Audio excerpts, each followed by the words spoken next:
कोई भी इस धर्म में चलने वाले को परास्त नहीं कर सकता।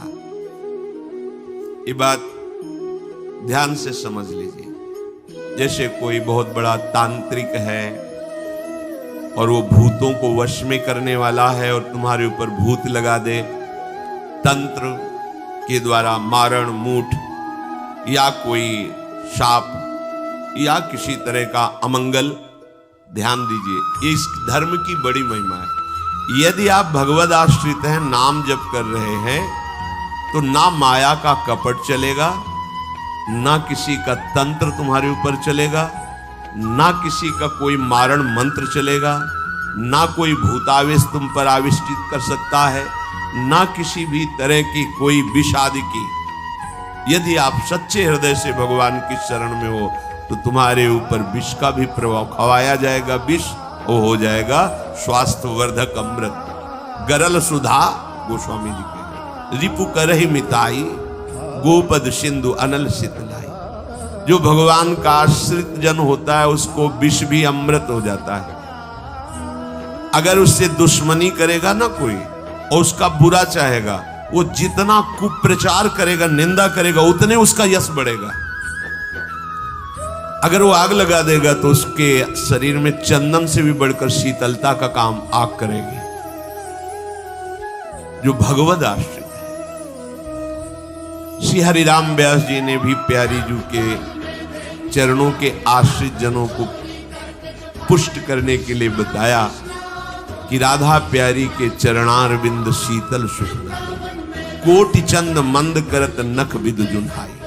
श्री राधा प्यारी के चरणारविंद शीतल सुखदाई। शाप ताप रोग शोक दारुण दुख आरी, लाल इष्ट दुष्ट दलन कुंज भवन चारी। हमारी गोरी भोरी प्रियाजू के गोरे चरणारविंद का जिसने आश्रय ले लिया है, शरणागति ले ली है और राधा राधा नाम जप करता है, तो किसी भी ऋषि का साप उस पर लागू नहीं होगा। हरिराम व्यास जी कह रहे ये विशाखा सखी के अवतार है।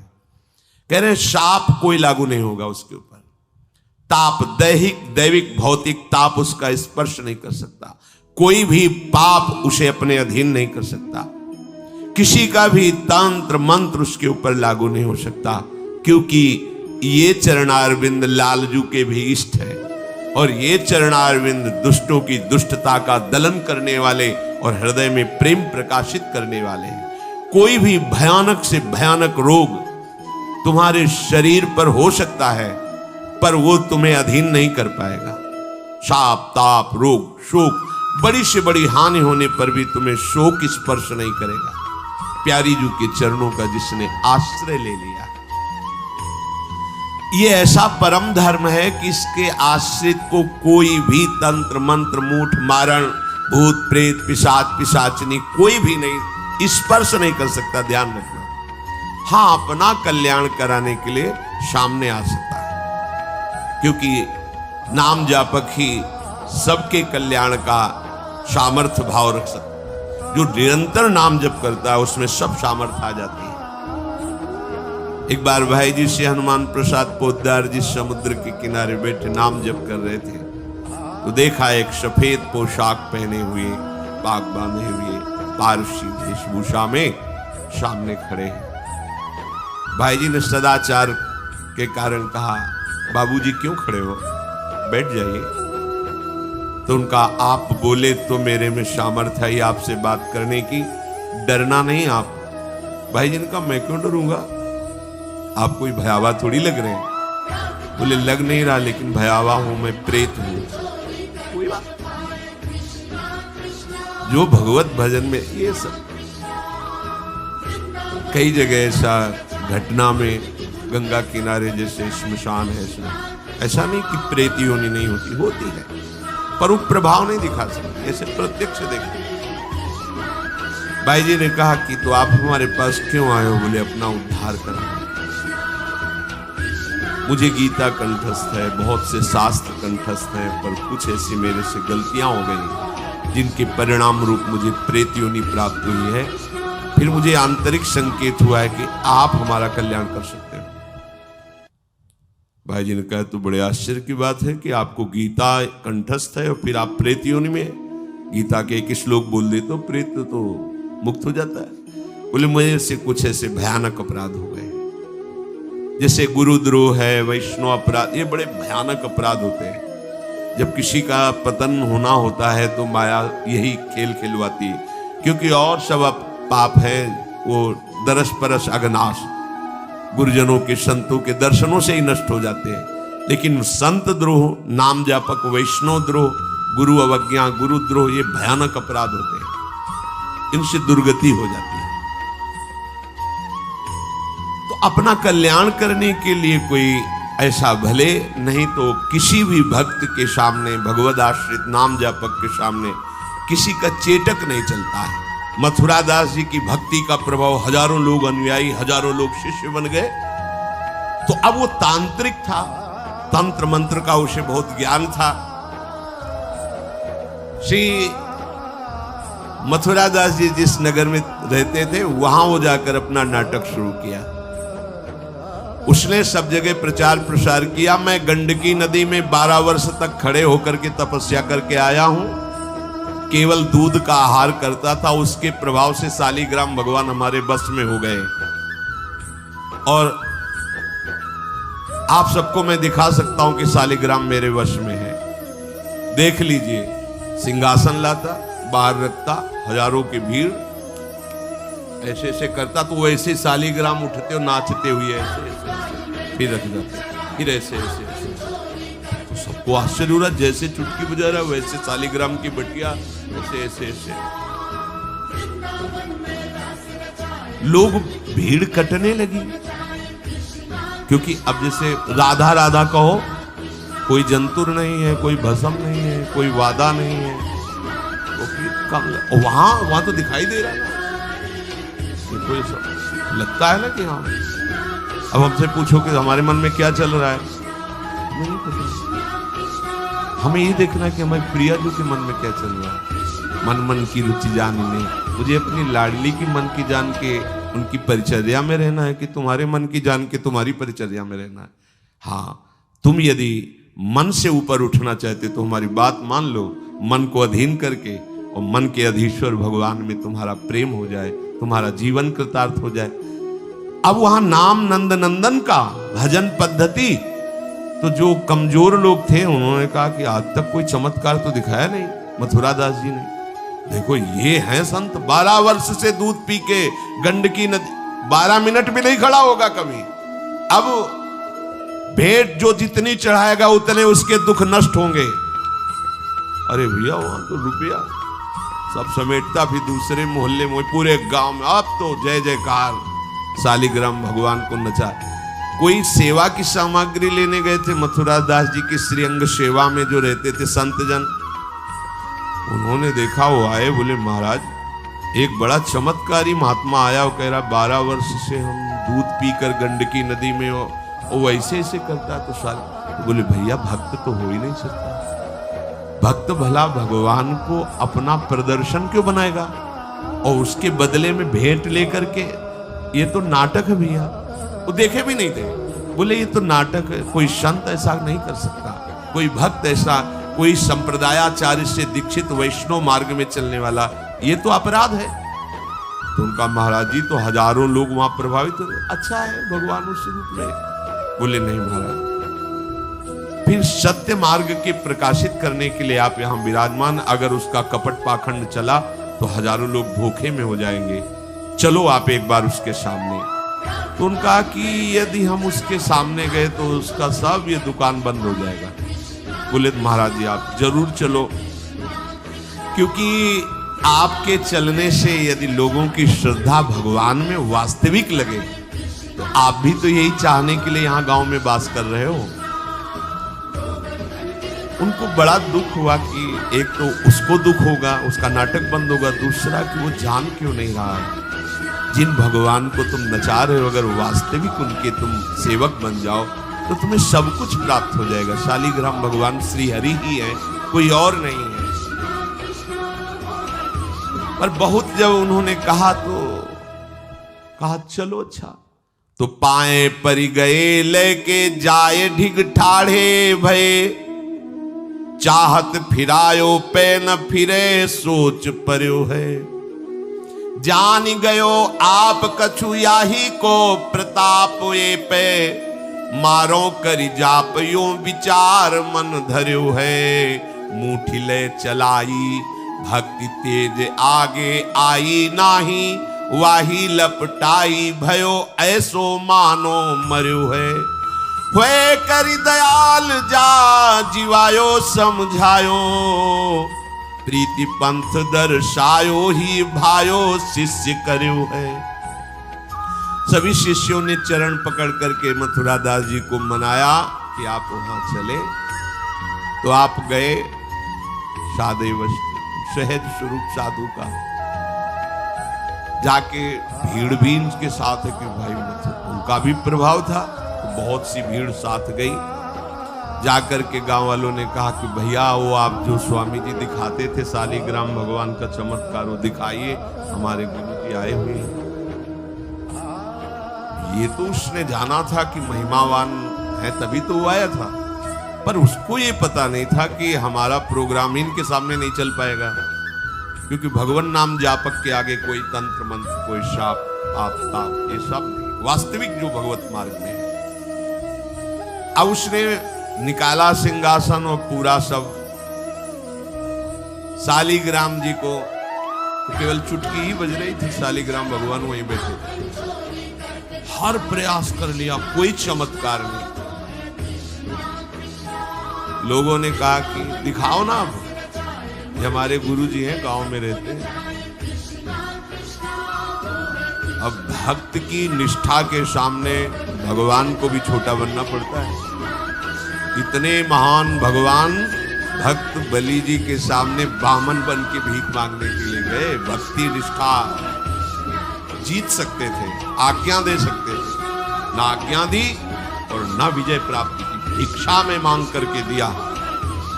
माता जी, आपकी चाह है कि राज्य पद देवराज को मिले, तो आपकी आराधना से मैं जाऊंगा, पर वो मेरा भक्त है, ना युद्ध करूंगा ना आज्ञा दूंगा, पर मांग के लाऊंगा। भगवान भिक्षुक बन के गए। भक्त के आगे नौटंकी नाटक कहां चल सकता है? अरे जुगनू तब तक चमकती रहे जब तक सूर्य प्रकट नहीं होता। सूर्य प्रकट हुआ तो लाखों जुगनुओं का कोई मतलब नहीं रह जाता। नौटंकी नाटक, ये साधुता का भेष धर के कितने दिन चलेगा? जिस दिन पोल खुलेगी ना, उस दिन सब नष्ट हो जाएगा, सब नष्ट हो जाएगा। लोग परलोक तो पहले ही नष्ट हो चुका था। पाखंड न करे। हम कह रहे तुम्हें धन चाहिए, तुम्हें सम्मान चाहिए, राम राम भजो, कृष्ण कृष्ण भजो, हरि हरि भजो, विश्व नमन करेगा, ईमानदारी से भजो। हमने ऐसे संत भगवान देखे, ककारा नहीं पड़े, कुछ नहीं जानते, बस एक ओम, दुई ओम, तीन ओम, चार ओम ऐसे जपते, और लोग न्यौछावर थे, सीधे सरल ओम राम राम, कृष्ण कृष्ण, साफ सीधा। कबीर दास जी जैसे वहां राम राम। श्री स्वामी सत्संगानंद जी महाराज बक्सर, बस इतना। जब कोई बेटा राम, ऐसे लगते थे कि इनको पी जाएं, अपने हृदय में रख ले। इतने दुलारे वयोवृद्ध थे, ऐसा सुंदर रूप, ऐसी कोमलता, ऐसा आकर्षण, बस राम राम राम। अरे प्रभु के नाम में क्या नाटक करने की जरूरत है? पाखंड कर। प्रभु महालक्ष्मी पति हो, तुम्हें लक्ष्मी ही चाहिए, वो सब दे देंगे, काहे को नाटक करें? काहे को किसी को भ्रम में डाल? तुम भ्रम में हो, दूसरे, अरे भैया तुम राम राम जपो, कृष्ण कृष्ण जपो, तुम्हारा मंगल इसी, बस इसी में मंगल होगा, दूसरा मंगल कर ही नहीं सकता। अब उनके प्रभाव से उनका कुछ नहीं हुआ। अब तो लोग कहने लगे दिखाओ ना, इसका मतलब तुम नाटक कर रहे थे। अब सबके सामने उसका मान नष्ट हुआ, उसका सब तंत्र बेकार हो गया। कुछ लोगों ने कहा पकड़ो और मारो इसको, पीटो, बहुत नाटक करके रुपया कमा लिया, सब छीन लो, धन छीन लो। किसी ने कहा मार पीट के इसे न्यायाधीश के, पुलिस डिपार्टमेंट को दो। ये मथुरा दास जी ने सबसे कहा देखो, अगर हमको लाए हो तो हमारी बात मानो, इनको किसी भी तरह का कष्ट मत दो, कोई भी बंधन नहीं, और उनसे कहा, भैया आप जिसका नाटक कर रहे हो ना, अगर सत्यता से इसे मान लो तो जिन लोगों ने रुपए चढ़ाए ये बहुत थोड़े हैं, वो तुम्हें निहाल कर देगा। सत्यता से भजन करो, काहे को नाटक करते। इतना कह के वो चले गए, पर उसको समझ में नहीं आया। उसने कहा, अच्छा तुम अपनी दिखा दी, अब मेरी देखना। सबके बीच में कहा, तुमने अपनी दिखा दी, अब मेरी। मूर्ख को समझ में नहीं आता। उसने कहा, ठीक है तुमने दिखा दिया, अब कल सुबह तक तुम देखना कि मैं तुम्हारा क्या करता हूं। क्योंकि उसे मारण का प्रयोग आता था। अब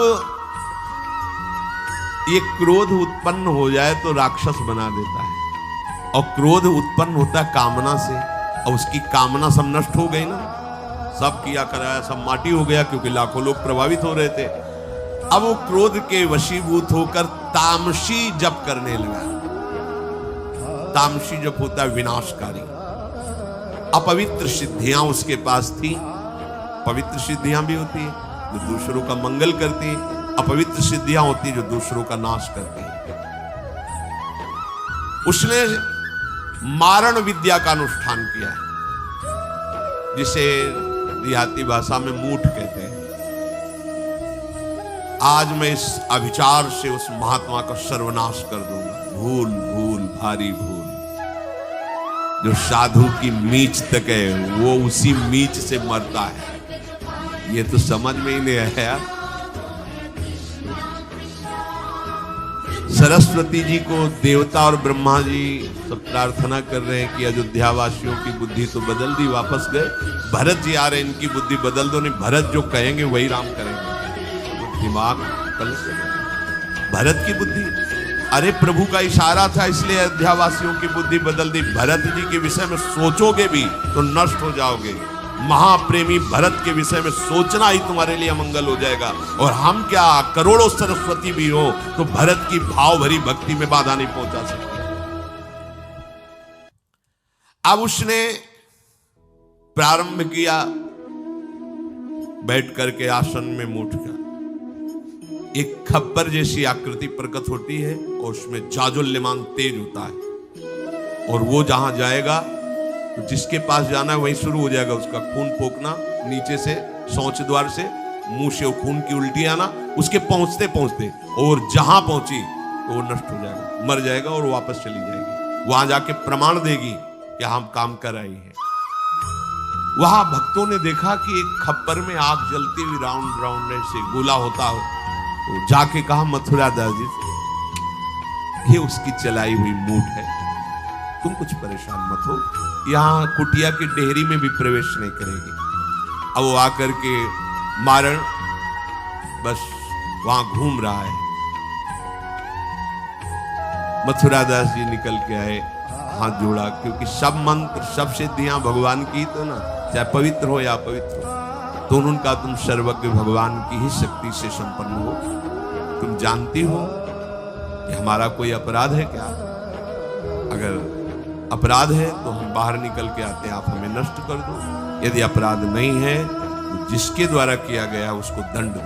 तुरंत मूठ वापस हुई, कोई मंत्र मंत्र नहीं पड़ा, तुरंत वो मारण वापस हुआ। उधर शुरू हो गया उसका खून, नीचे से ऊपर से, जैसा इनके जैसे काशी नरेश को जब पौंड्रक राजा के साथ भगवान ने उद्धार किया तो उसके लड़के का नाम था सुदक्षिण। वो पंडितों से बिला बोला, ऐसा मारण प्रयोग कर सकते हो कि द्वारिका को मैं द्वारिकाधीश नष्ट कर दे। मंत्र में ताकत होती, पर उनको ये पता नहीं था जिससे मंत्र प्रकट हुए भला उन पर कैसे प्रभाव चले। उन्होंने कहा हाँ, तो उनका भारी दक्षिणा देंगे। तो काशी में अनुष्ठान शुरू हो गया और प्रकट हुई कृत्या। ऐसा नहीं, मंत्रों में ताकत होती है। पर भगवान शिव ने प्रकट होकर कहा था कि जो ब्राह्मण भक्त नहीं है, जो ऋषि भक्त नहीं, उसी पर ये मारण का प्रयोग काम करेगा, अन्यथा नहीं। तो भगवान का नाम ही नमो ब्रह्मण्य देवाय गो ब्राह्मण हिताय च। अब मारण कृत्यारूप रखकर द्वारिका को जलाने के लिए गई। द्वारिकावासी भागे, भगवान से कहा, भगवान ने सुदर्शन जी को आज्ञा किया करो हिसाब। भगाते हुए कृत्या को ले गई, तो कृत्या ने पहले उन ब्राह्मणों को मारा, तो दक्षिण को मारा। फिर सुदर्शन ने कृत्या को नष्ट किया और पूरी काशी में आग लगा दी। ये भागवत में वर्णन है। भगवत भक्त या प्रभु के ऊपर कोई मारण चलेगा क्या? वो मारण उसी बाबा जी के पास जो नौटंकी कर रहे थे सालिग्राम के नचा, अब तो त्राहिमाम मच गया। वो संत भगवान गए क्योंकि पता था कि बचेगा नहीं, मंत्र का प्रयोग है। गए और भगवान नाम उच्चारण किया, कृष्ण कृष्ण कृष्ण, नंद नंदन के उपासना, और मूठ से कहा शांत हो जाओ। भक्त की आज्ञा का पालन हर मंत्र करेगा क्योंकि मंत्राधिष्ठात्र भगवान का दास है। शांत हो गई और उनसे कहा भैया देखा, तुम्हारा ही मंत्र तुम्हारे को अभी मार देता, अब सुधर जाओ। मतलब मृत्यु दशा को प्राप्त हो गए थे। संतों के हृदय में बदला लेने की कहीं कोई वृत्ति नहीं होती। संत कभी नाराज होते हैं तो उसमें मूल देख लेना आप विचार करके। आप जब अपना अमंगल करना अपना, तब वो आपसे नाराज होंगे। अगर आप उनका कोई कष्ट, वो नाराज नहीं होंगे, वो सह जाएंगे और आपका मंगल मनाएंगे। जब आप अमंगल अपना कर, तब वो डांटते हैं। अगर आप वो ये देख लें कि आप प्रहार कर रहे हो तो फिर वो नहीं, फिर तो तुम्हारा मंगल मनाएंगे, आप उनको मारो, कभी डांटेंगे नहीं। बड़ा कोमल चित्त संतों का होता है। संतों के हृदय को केवल संत ही जान सकते हैं।